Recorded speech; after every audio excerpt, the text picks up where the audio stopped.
So let me ask you something.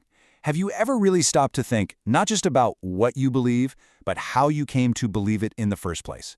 Today, we're going to dive into this really cool idea that being a responsible thinker isn't just about having the right answers. It's about the entire process you use to get there. I mean, we've all been there, right? You're talking to someone and they're basing their whole argument on one sketchy article they skimmed online. It's so frustrating. But what is it that's actually getting under our skin? Is it just that we think their conclusion is wrong, or is it something deeper? And this, right here, is the heart of what we're talking about. A lot of the time, our real problem isn't just that the belief is false, even though, yeah, it probably is. Our real beef is with the process they used. We're intuitively calling them out for having a sloppy, flawed method of figuring things out.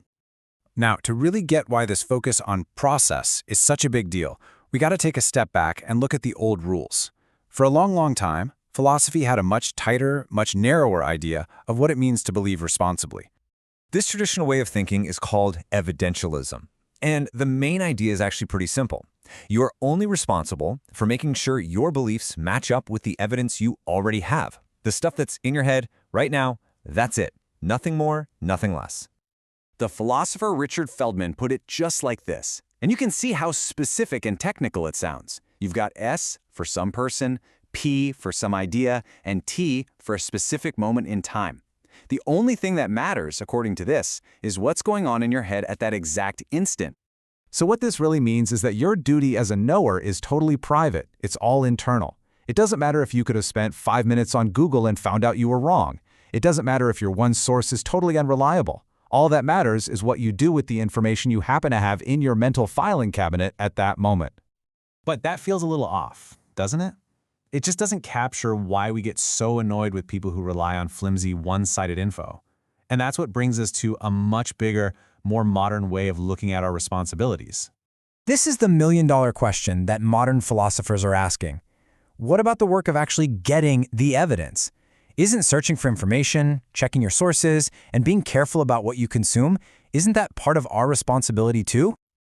And the answer that's emerging is, yeah, absolutely.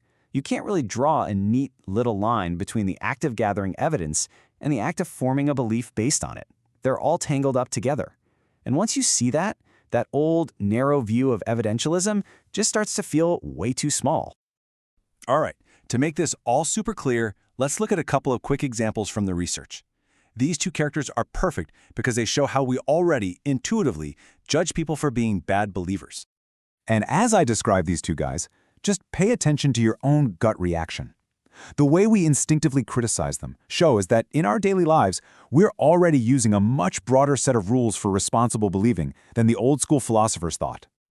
Okay, first up, meet gullible Gabe. He tells you some fact about the job market. Later, you find out he got it from a super old magazine he was flipping through in a waiting room. Now think about it. Our criticism isn't just, hey, that fact is wrong. We criticize him for being gullible, for his terrible process. And then you've got lazy Larry. He's a chemistry student, and he forms this totally wrong idea about atoms just by looking at the simplified little diagrams in his textbook. He completely ignores the paragraphs right next to the pictures that explain why those diagrams are just simple models. What do we criticize? His intellectual laziness. So what's the real consequence for Gabe and Larry? It's not just that we correct them, we actually start to lose what's called epistemic trust in them. The next time Gabe tells us something, we're going to be a little more skeptical, right? We see them as less reliable sources of information, all because their process stinks.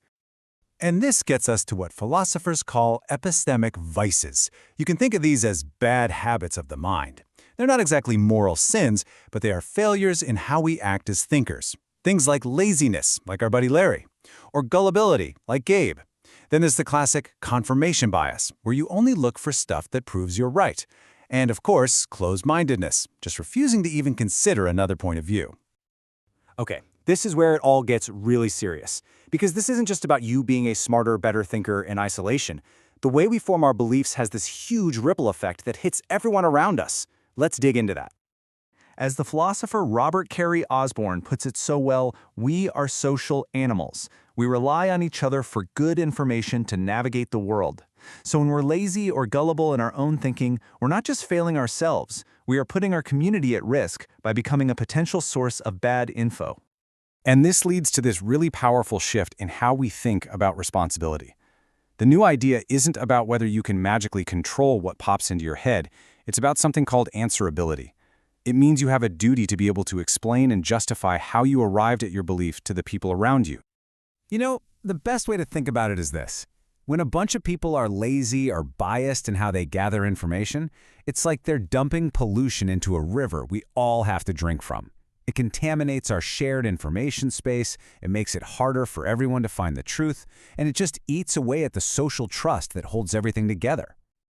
All right, so we have laid out the problem, we've seen how high the stakes are. So what's the answer? What do we do? How do we actually become more responsible believers in this bigger, more demanding sense?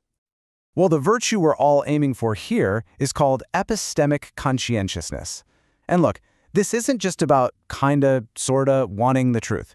It's a deep desire for truth that's strong enough to push past all the other things we want, like being comfortable or saving time or just feeling like we were right all along. It's about applying genuine care and effort to how we think.